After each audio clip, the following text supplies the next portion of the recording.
Convido a igreja a que abramos a palavra do Senhor em Sofonias, capítulo 3, verso 1 a 7.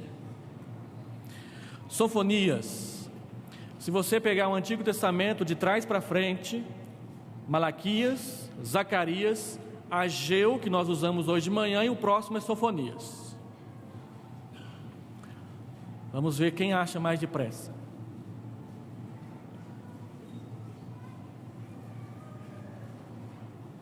Sofonias, capítulo 3.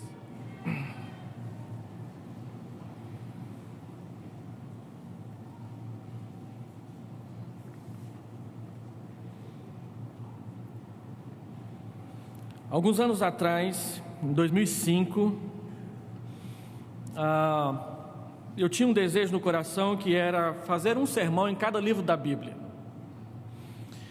E comecei a fazer isso lá no balneário, 66 sermões, gastei 2 anos e meio para fazê-lo, e batizei essa série de 66 sermões, um em cada livro da Bíblia, pregado em sequência, domingo após domingo, de anunciando todo o desígnio de Deus. No dia 29 de junho de 2005, eu preguei Sofonias 3, 1 a 7, e é claro que todo pastor que se preza faz uma revisão do sermão de pregar ele de novo. Preparando o sermão para pregar à igreja em janeiro do ano passado, aqui na quarta-feira, eu li a minha introdução e achei que eu devia mantê-la do jeitinho que estava, sem qualquer retoque. Hoje, um ano depois, mais do que no ano passado, eu acho que eu devo ler para os irmãos a introdução que eu fiz em 2005 sem qualquer retoque. E eu vou ler para os irmãos a introdução que eu fiz naquele dia lá no balneário Minha Ponte. Diz assim: nesses últimos dias, nosso país vive a agitação da descoberta de mais algumas manobras de corrupção que sujam as mãos do governo federal. Vivemos atônitos mais uma vez pelas revelações e declarações de corruptos e corruptores na TV. Não bastassem as corrupções do governo, entristece-nos as corrupções dentro e fora das igrejas. Escândalos de pastores que fazem do luxo seu objetivo de vida, camuflando isso numa teologia de prosperidade que ama o mundo mais do que a Deus. As coisas não eram diferentes no tempo de Sofonias. Perguntamos: onde isso vai dar? Será que terminará em pizza? Será que a corrupção que nos enforca e sufoca nunca vai diminuir no nosso país? Precisava retocar essa introdução? Meus irmãos, eu fiz essa introdução quando a revista Veja publicou o primeiro artigo denunciando o mensalão.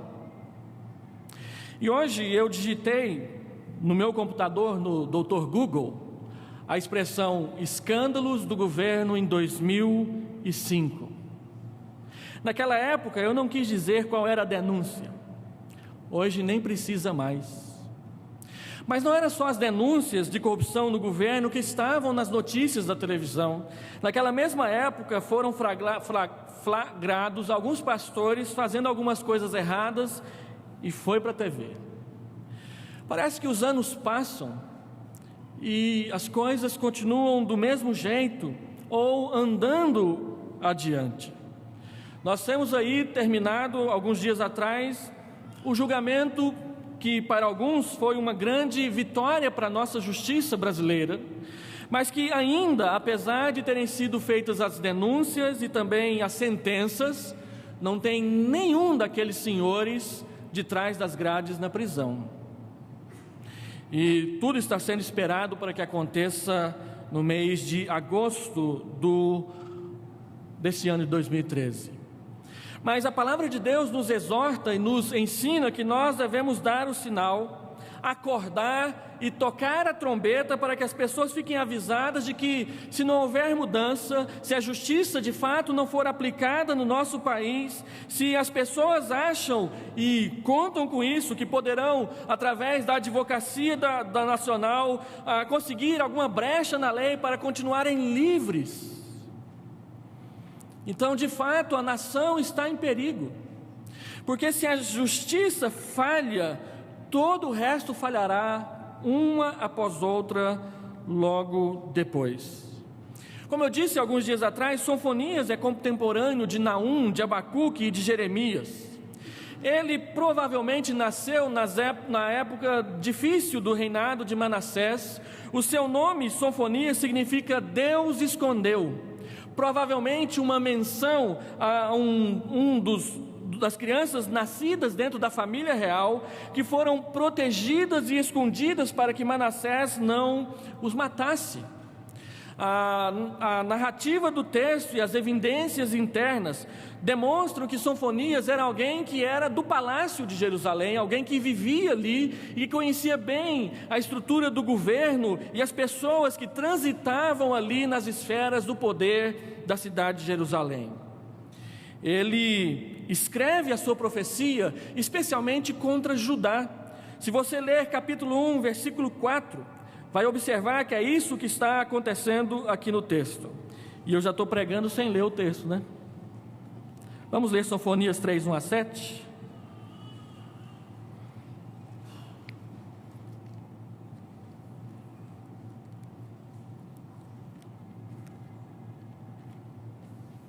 Desculpem. Sofonias 3, de 1 a 7. Se nós observarmos no texto, a mensagem é voltada contra Jerusalém. E capítulo 3, Sofonias então, depois de trazer o anúncio do julgamento a todas as nações ao redor de Jerusalém, ele se volta, verso 1 a 7, exclusivamente para Jerusalém. E agora sim: ai da cidade opressora, da rebelde e manchada, não atende a ninguém, não aceita disciplina, não confia no Senhor, nem se aproxima do seu Deus. Os seus príncipes são leões rugidores no meio dela. Os seus juízes são lobos do cair da noite, que não deixam os ossos para serem roídos no dia seguinte. Os seus profetas são levianos, homens pérfidos, os seus sacerdotes. Profanam o santuário e violam a lei. O Senhor é justo no meio dela, e ele não comete iniquidade. Manhã após manhã traz ele o seu juízo à luz, não falha, mas o iníquo não conhece a vergonha. Exterminei as nações, as suas torres estão assoladas, fiz desertas as suas praças, a ponto de não haver quem passe por elas. As suas cidades foram destruídas de maneira que não há ninguém que as habite. Eu dizia: certamente me temerá e aceitarás a disciplina, e assim a sua morada não seria destruída, segundo o que havia determinado. Mas eles se levantaram de madrugada e corromperam todos os seus atos. Vamos orar. Deus, nós pedimos ao Senhor que a luz do Teu Espírito nos permita não somente entender a Tua palavra, mas guardá-la no nosso coração para a obediência. Pedimos isso em nome de Jesus. Amém. Então, capítulo 1, versículo 4. O profeta se volta para Jerusalém e diz: estenderei a mão contra Judá e contra todos os habitantes de Jerusalém. Exterminarei deste lugar o resto de Baal, o nome dos ministrantes dos ídolos e os seus sacerdotes. Versículo 12. Naquele tempo esquadrinharei a Jerusalém com lanternas e castigarei os homens que estão apegados à borra do vinho e dizem no seu coração: o Senhor não faz bem, nem faz mal. Capítulo 3, versículo 14. Canta, ó filho de Sião, rejubila, ó Israel, regozija-te e de todo o coração exulta, ó filha de Jerusalém. E capítulo 3, versículo 16. Naquele dia se dirá a Jerusalém: não temas, ó Sião, não se afrouxem os teus braços. Se os irmãos observaram bem, dos 4 versículos que nós lemos, 2 falam do juízo de Deus sobre Jerusalém, e 2 falam da graça de Deus sobre Jerusalém. Por que é assim? Porque entre os profetas menores, os 12 últimos livros do Antigo Testamento, todos eles trazem uma mensagem de juízo e de graça sobre Israel e sobre Jerusalém e sobre Judá. Primeiro eles anunciam que Deus julgará o seu povo, e Ele será severo nisso, porque o dia do Senhor vem, está às portas. Depois eles dizem, mas a graça do Senhor trará perdão sobre o remanescente, e todo aquele que se arrepender dos seus pecados e voltar-se para Deus para obedecer a sua palavra. A grande característica de Sofonias é que Sofonias, ele trata dos dois temas, o dia do Senhor, o juízo e a graça juntos. No capítulo 1 e no capítulo 2 até o capítulo 3, versículo 7, Sofonias anuncia o juízo de Deus. Deus julgará o seu povo, Deus julgará as nações. Arrependam-se, voltem-se para Deus, busquem a Deus. Há esperança somente no arrependimento, mas se não houver arrependimento, Deus julgará os príncipes, os juízes, os profetas, os sacerdotes e todo o seu povo. Capítulo 3, versículo 8 até o final do texto, e eu espero poder trazer essa mensagem daqui a alguns dias à igreja. Parece que Sofonias muda completamente o discurso. Ele deixa de falar do juízo, ele diz, olha, Deus julgará, mas Deus também sarará, trará perdão, trará restauração, trará paz. Portanto, se nós nos arrependermos agora, Deus nos protegerá no dia mau. E assim como houve o dia do Senhor para Israel, Sofonias está pregando a chegada do cativeiro babilônico para Judá. Assim também nós enfrentaremos o dia do Senhor, o dia do juízo final. E naquele dia só ficarão de pé diante do Senhor, diante do Cordeiro, aqueles que tiverem recebido a Jesus Cristo como seu único e suficiente Salvador. Estes Deus protegerá no dia do juízo, os separará para a sua mão direita, enquanto condenará todo aquele que manteve o seu coração endurecido em todos os dias. Agora, por que Deus se volta contra a sua própria cidade, contra seu próprio templo, contra o seu próprio povo, e diz que se ele não se arrepender, ele o julgará, por causa dos pecados que são denunciados aqui no capítulo 1 e capítulo 2 de Sofonias? Primeiro, Deus julgará aqueles que quebraram a sua aliança, e o sincretismo religioso que mistura a religião de Deus com a religião que não aceita Deus como seu Senhor. A idolatria e a apatia com a qual as pessoas consideram a palavra de Deus, versículo 2 do capítulo 1. De fato consumirei todas as coisas sobre a face da terra, diz o Senhor. Consumirei os homens e os animais. Consumirei as aves do céu e os peixes do mar, e as ofensas com os perversos, e exterminarei os homens de sobre a face da terra, diz o Senhor. Depois ele diz que estenderá o braço contra os habitantes de Jerusalém, contra os adoradores de Baal, contra os falsos sacerdotes, contra os profetas, contra aqueles que sobem nos telhados para adorar as estrelas, contra aqueles que adoram Milcom, que é um deus pagão, e contra aqueles que seguiram a Deus por um período de tempo na sua vida. E diz o verso 6, os que deixaram de seguir o Senhor, e os que não buscam o Senhor, nem mais perguntam por Ele. Deus condena aqueles que deixam de crer na veracidade da sua palavra, versículo 12 do capítulo 1. Naquele tempo esquadrinharei a Jerusalém com lanternas, e castigarei os homens que estão apegados à borra do vinho, e dizem no seu coração, Deus não faz nem o bem, e Deus não faz nem o mal. E ele também condena aqueles que se sentem orgulhosos de si mesmos. Capítulo 2, versículo 3, buscai o Senhor, vós todos os mansos da terra, que cumpris o seu juízo, buscai a justiça, buscai a mansidão, porventura lograreis esconder-vos no dia da ira do Senhor, porque o Senhor é contra Gaza, porque o Senhor é contra Moabe, porque o Senhor é contra a Etiópia, porque o Senhor é contra a Síria, a cidade de Nínive. E para a Síria e para Moabe e Amon, ele diz: olha, vocês se acham os tais, eu não aceito isso na minha presença, eu não aceito a soberba. O senso comum de que não mais precisamos de Deus. Se Deus não se interessa por nós, então nós também não nos interessaremos mais por Ele. Um sentimento muito semelhante ao espírito que nós chamamos hoje de pós-modernismo. Se há um Deus, Ele está longe e Ele não se interessa por nós, então nós também não nos interessaremos por Ele. E se Ele existe, ninguém poderá jamais conhecê-lo. As pessoas, quando nós falamos de Deus para elas, nas faculdades, nas escolas, nas visitas que nós fazemos, elas dão de ombro. Ela diz: e daí? Quem precisa de Deus? Durante algum tempo a igreja ficou exasperada com o pessoal da Nova Era.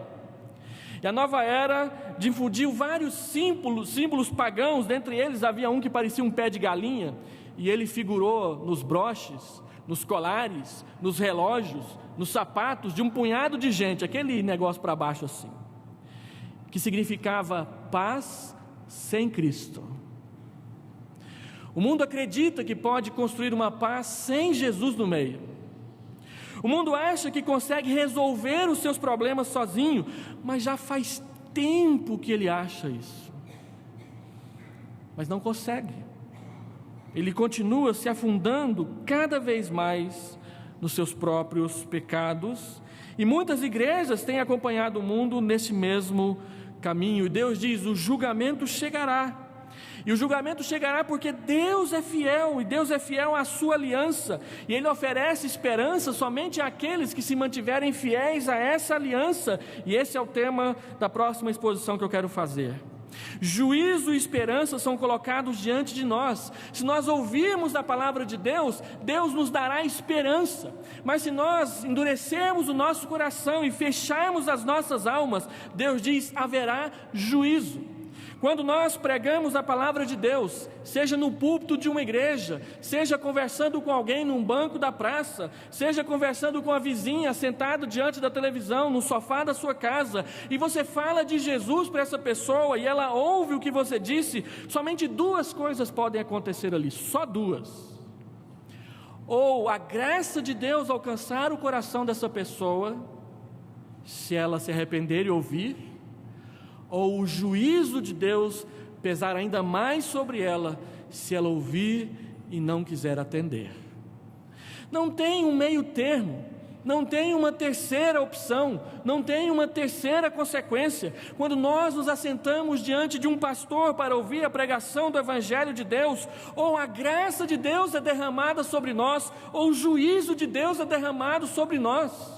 Ou nós ouvimos a palavra e abrimos o nosso coração para a obediência, ou nós tampamos os ouvidos e não queremos ouvir, e carregamos sobre nós o juízo de Deus para as nossas casas. Aqueles que não ouvem a voz de Deus, a palavra de Deus diz claramente: vocês são filhos da ira e da desobediência. Mas Efésios capítulo 2 diz que aqueles que ouviram o Evangelho de Deus eram filhos da desobediência, agora não são mais. Deus nos chama para perto dele, e pela fé, todo aquele que recebe ao Senhor Jesus, recebe também o poder de ser feito filho de Deus.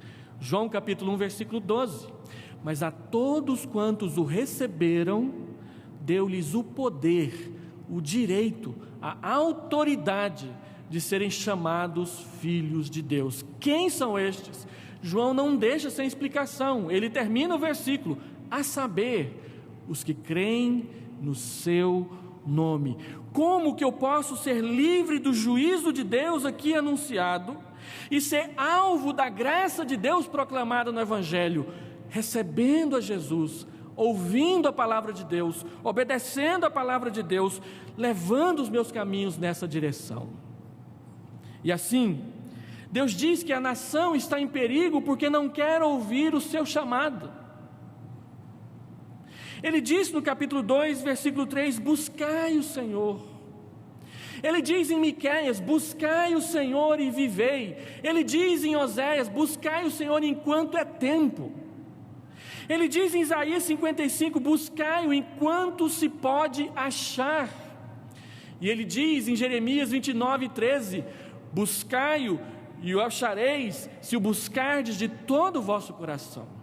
Buscai o Senhor, porque se não buscarmos o Senhor, então há perigo para nós. Primeiro lugar, perigo para aqueles que se desviam de Deus. Ele está falando com Jerusalém, ele está falando com a sua igreja, ele está falando com o seu povo. Existe o perigo de nós ouvirmos a palavra de Deus domingo após domingo, e em vez de abrirmos a palavra para que a graça de Deus nos inunde, fecharmos o nosso coração e nos desviarmos para a esquerda. E então ele diz, na primeira palavra do capítulo 3, ai da cidade opressora, da rebelde e da manchada. E na escritura, ai, é um lamento diante do erro que produz castigo. Quando a condição da bênção foi quebrada pela desobediência, a cidade que deveria ter sido fiel à aliança, abandonou o Senhor, tornou-se rebelde, Deus anunciou o castigo, Deus aplicou o castigo e a cidade diz, ai, não tenho mais esperança. Todas as vezes que Deus pronuncia um ai na escritura, é porque o que vem depois não é bom. Está escrito em Abacuque, quando Deus, no capítulo 2, se eu não me engano, diz 5 ais sobre aqueles que se mantêm em rebeldia contra Deus. E está escrito em Mateus capítulo 23, quando o Senhor Jesus fala o ai sobre os fariseus e os saduceus que desobedecem a palavra do Senhor. Ai, ele diz. Jeremias 34:15, ele diz assim, não há muito havias voltado a fazer o que é reto perante mim, apregoando liberdade, cada um ao seu próximo, e tinhas feito perante mim aliança, na casa que se chama pelo meu nome. Jeremias diz, olha, houve um tempo atrás que vocês renovaram o coração perante mim. Ele está falando da época de Josias, ele está falando da época de Ezequias, quando houve um breve período de reforma espiritual, e o povo voltou a temer a Deus, e o povo voltou a adorar a Deus. Mas Ezequiel passou, e com ele a bênção foi atrás. Josias morreu diante do faraó Neco, no campo de batalha em Megido, e a reforma morreu junto com ele. E Deus diz, ai daqueles que não ouviram, ai daqueles que deixaram a oportunidade passar, ai daqueles que somente por um breve tempo me tiveram no seu coração. E ele então diz quais são os pecados da cidade que está em perigo. Primeiro, ela é uma cidade opressora, acumula dentro de si práticas pecaminosas contra o pobre e contra o necessitado. Oprimir é sobrecarregar com um peso, trazer vexame por meio da violência ou por causa do abuso de autoridade. É desse jeito. Algumas pessoas são revestidas de autoridade e elas vomitam essa autoridade nas nossas costas, nos oprimindo, dificultando as coisas, somente pelo seu bel prazer. Oprimir é querer usar do poder para se impor sobre os outros. E tudo isso que está sendo questionado na política do nosso país é exatamente porque o partido majoritário quis usar do poder para se manter no poder, comprando e vendendo cargos e favores. Nada de novo na política do nosso país, nada de novo na política mundial, mas que as pessoas esquecem e acham que Deus não está vendo, e Deus vê, e Deus diz, cuidado, você que diz que é cristão, que está com autoridade e poder na mão, e usa desse poder e da autoridade para pecar. Você não está brincando, não é com as pessoas a quem você oprime, você está brincando é com Deus que ama cada uma delas. Ele diz mais, Essa cidade é rebelde, ela tem a palavra de Deus, mas ela não ouve a palavra de Deus. Essa briga boba que existe aí nos âmbitos públicos, de que não pode ter um crucifixo na parede, porque aquilo é um ato de imposição, parece ser uma bobagem, mas não é simplesmente aquele símbolo, crucifixo, que está em jogo. O que eles estão querendo mesmo é tirar qualquer vestígio da fé cristã de qualquer lugar.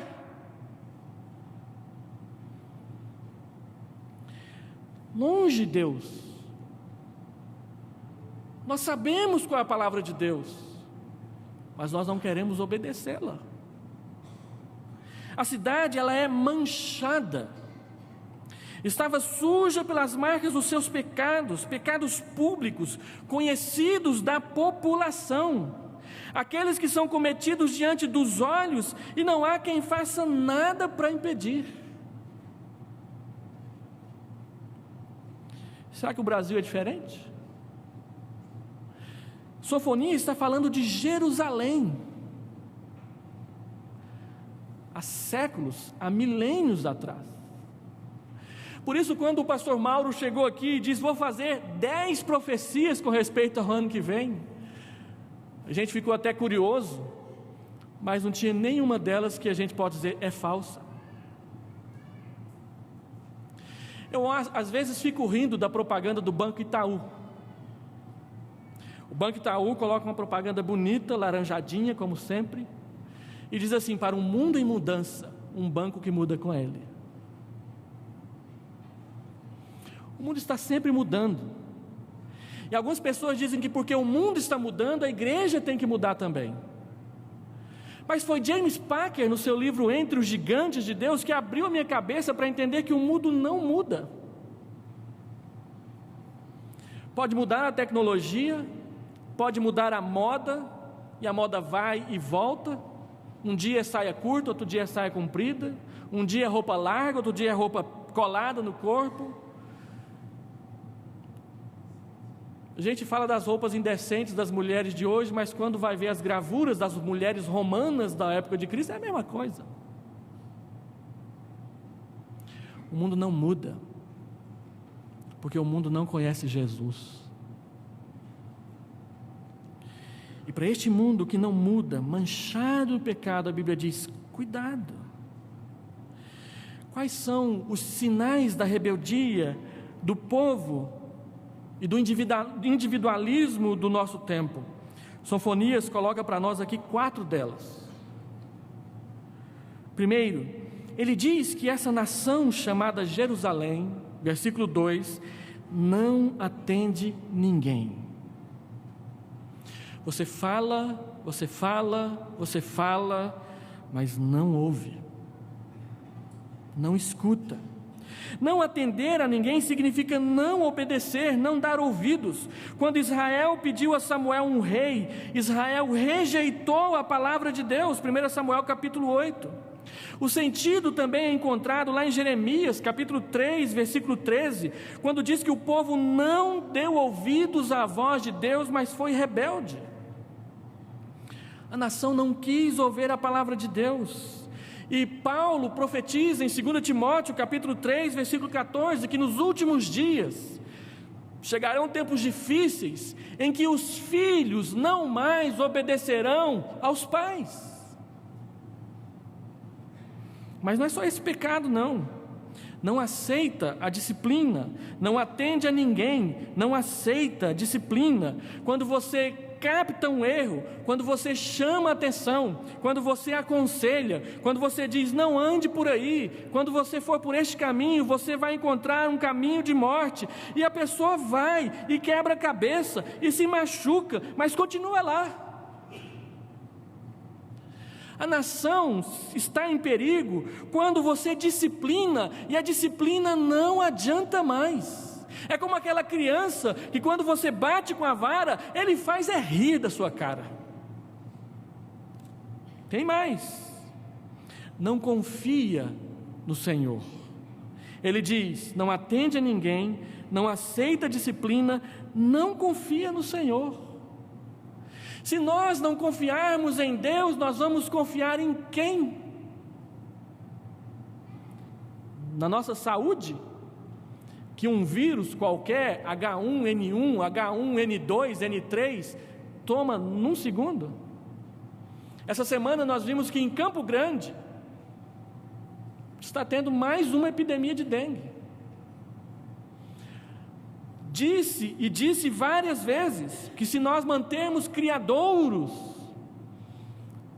em casa, o mosquito vai atacar. E essa semana denunciaram para todo mundo ver um órgão público que cuida de limpeza, de larva do mosquitinho para matar quem quiser. Meus irmãos, não confia no Senhor. Às vezes nós dizemos: eu creio, Senhor, na Tua palavra, mas aí olha o saldo bancário e a fé vai para o ralo.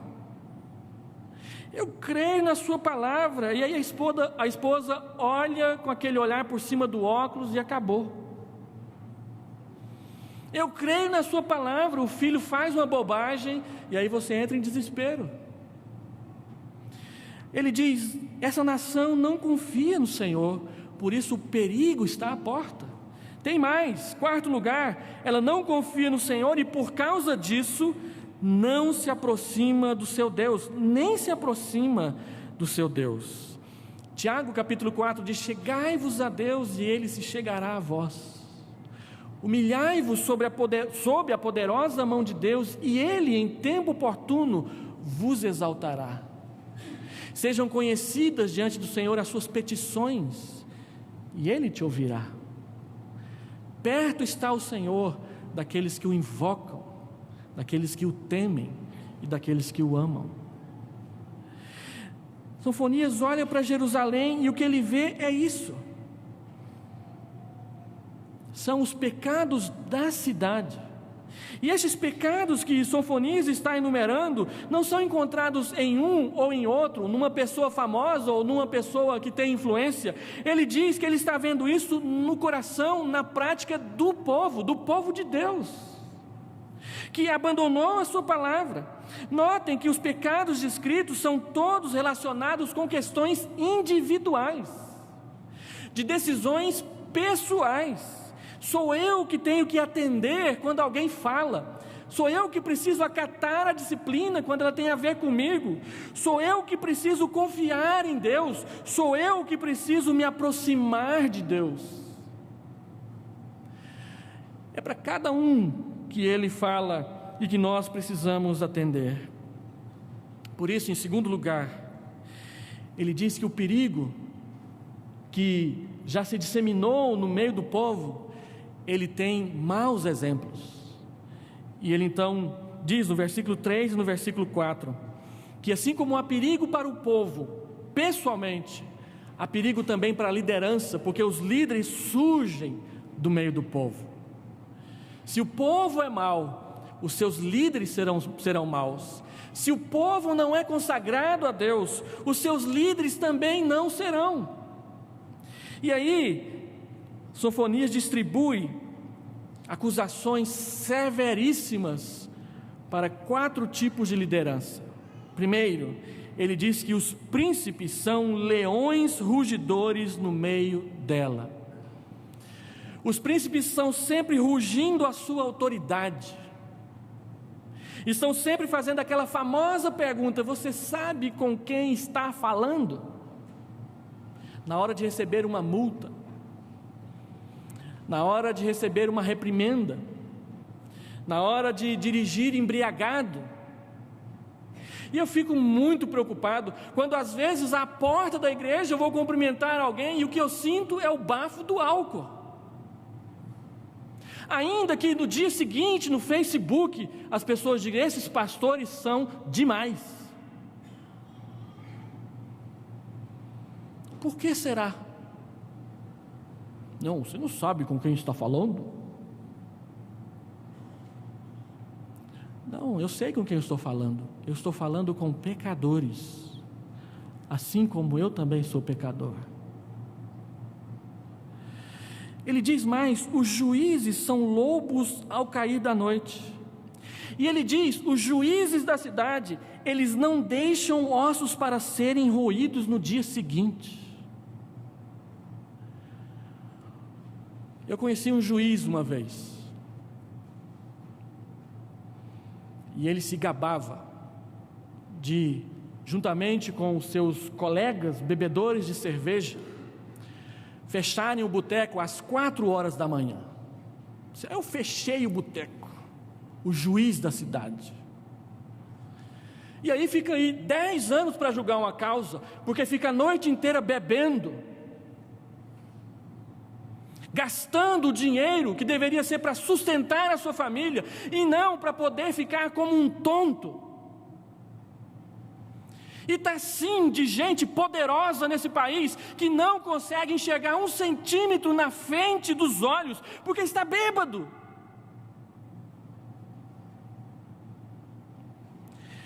Mas quando vai julgar a causa de alguém, come até os ossos, de recursos e mais recursos e mais recursos e mais recursos. Eu tive uma causa para ser julgada uma vez, ela demorou 11 anos para ser julgada. E dos R$2.420 que eu tinha investido num consórcio, eu tinha direito a receber 7.000. Recebi 811. Porque o juiz disse que isso é que era o justo. Porque quem tinha que pagar primeiro, receber primeiro, eram os bancos. Esse é o nosso país, meus queridos. E a palavra de Deus diz: ai de vocês.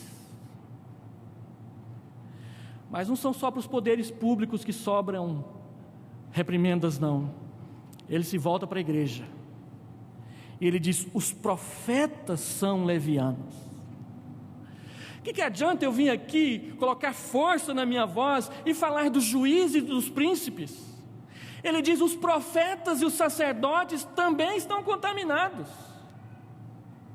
Os profetas são levianos, eles são homens pérfidos, enganadores, que passam a perna nas pessoas. Paulo diz: aqueles que mercadejam a palavra. Está sim desses homens por aí, e eu já estou cansado de ser chamado por inúmeros nomes, só pelo fato de ser pastor. Já fui chamado de malandro, já fui chamado de bandido, já fui chamado de ladrão, já fui chamado de sem vergonha, já fui chamado de tudo quanto é nome.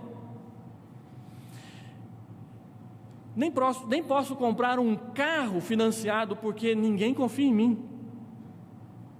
E disseram na minha cara: advogados, políticos e pastores são os 3 grupos de pessoas que não podem receber financiamento nesse país. Sabe por quê? Porque muitos desses que andam por aí carregando a Bíblia na mão são homens pérfidos, que não querem enfrentar textos como esses, porque jamais abriram esse texto perante a sua igreja para lê-lo. Ou os irmãos acham que eu estou mentindo? Mas também sobra para os sacerdotes. Os profetas eram aqueles que chamavam o povo ao arrependimento, e os sacerdotes eram aqueles que tinham a obrigação de ensinar a palavra de Deus para as pessoas. Olha o que ele diz: os profetas, os sacerdotes profanam o santuário e violam a lei. Ezequiel é chamado em um sonho, numa visão por Deus, e ele diz: vem comigo. Lá no cativeiro na Babilônia, ele diz: vem comigo. E numa visão, Deus leva Ezequiel lá para o templo de Jerusalém, que ainda não tinha sido destruído. E ele diz: siga-me. E ele leva Ezequiel diante de uma parede, e ele abre a parede diante de Ezequiel, e o que Ezequiel vê do outro lado da parede são os sacerdotes adorando a uma imagem de escultura dentro das dependências do templo de Deus. Outro dia eu vi de um pastor presbiteriano que marcou um jejum de televisão na sua igreja. Você vai ficar um dia sem assistir televisão e vai dar esse dia para oração para Deus. E está lá a igreja jejuando de televisão. Que esforço, né? E o pastor pegou a televisãozinha dele, levou lá para o gabinete pastoral e foi assistir.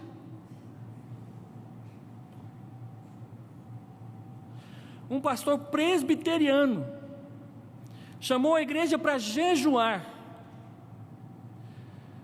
mas disse para a secretária: compra uma bandeja de pão de queijo e leva lá para o meu escritório. Enquanto a igreja estava passando o dia jejuando, ele estava no bem bom lá em cima comendo os seus pãezinhos de queijo. E esses são os pecados pequenos que a gente fica sabendo. Mas e aqueles que só Deus sabe? Meus irmãos, Deus está chamando a nação para se arrepender, o povo e nós. Porque se o meu povo, que se chama pelo meu nome, se humilhar, orar, me buscar e se converter dos seus maus caminhos, então eu ouvirei dos céus, perdoarei os seus pecados e sararei a sua terra. Terceiro e último lugar, a justiça de Deus, ela alcança a todos os que se desviam dos seus mandamentos, versos 5 a 7.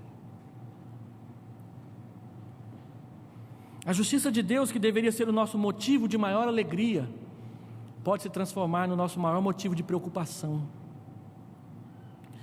Então ele diz no verso 7, o Senhor é justo no meio dela. Verso 5, não comete iniquidade, manhã após manhã ele traz o seu juízo à luz e ele não falha.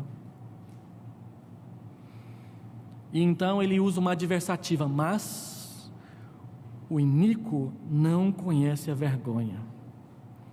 Exterminarei as nações, as suas torres estão assoladas, desertas as suas praças, a ponto de não haver quem passe por elas, as suas cidades foram destruídas.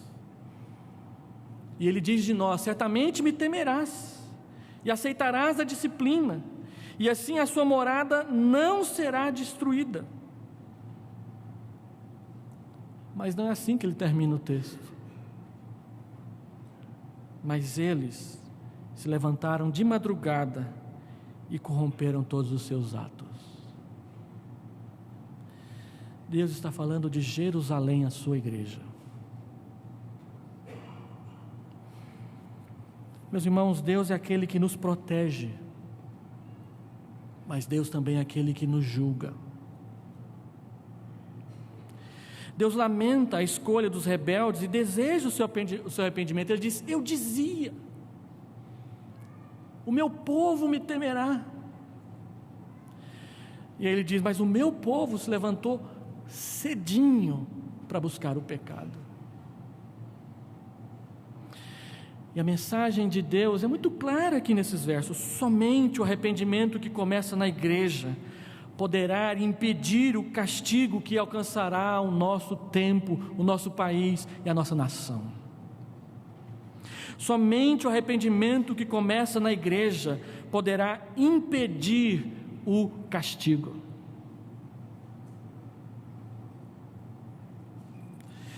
Então, ele diz, aquele que é iníquo, iníquo é aquele que não concorda com Deus. O iníquo não sente vergonha pelos seus pecados, não tem pudor, capítulo 2. Então eu quero terminar esse sermão levantando aqui 3 palavras do texto, que são importantes para nós levarmos para casa, para embanhar as nossas orações. Primeira delas, versículo 1 a versículo 4, Deus fala de pecado. São vários pecados que são enumerados aqui.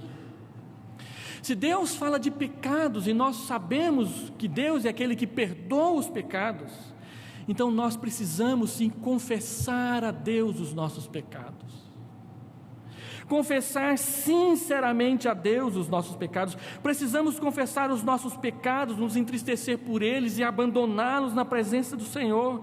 E precisamos alertar a nossa nação de que ela está em perigo. Nós precisamos alertar a nossa igreja de que ela está em perigo, e ela precisa voltar-se para Deus, honrar o nome de Deus, amar a Deus acima de todas as coisas e se curvar humildemente, humilhando-se na presença de Deus, porque pode ser, porventura, que Ele nos livre do castigo. Ele disse para Jeremias: olha, eu vou levar esse povo para o cativeiro, mas eu te darei a sua vida por despojo, por prêmio. E Jeremias sofreu bastante, mas não foi morto. E foi libertado pelo próprio Nabucodonosor. Está escrito no livro dele. Pecado precisa ser confessado, abandonado diante de Deus. Segunda palavra, versículo 5, vergonha. Nosso tempo é o tempo da autoajuda, dos sorrisos falsificados dos programas de TV, da falsa felicidade anunciada pelo preço de milhões de dólares e depois escondida com uma peneira furada no divórcio que não maqueia ossos quebrados. Se não temos vergonha dos pecados que cometemos, então nós somos de fato merecedores da vara de Deus. Quantos divórcios, meus irmãos? Quantos filhos desobedientes? Quantas pessoas autoritárias dentro da igreja? Eu sei que isso dói, mas é preciso dizer. Se nós não enternecermos o nosso coração pelos nossos pecados, nós vamos dizer amanhã que tudo é normal. E pode ser normal para nós, mas jamais será normal para Deus.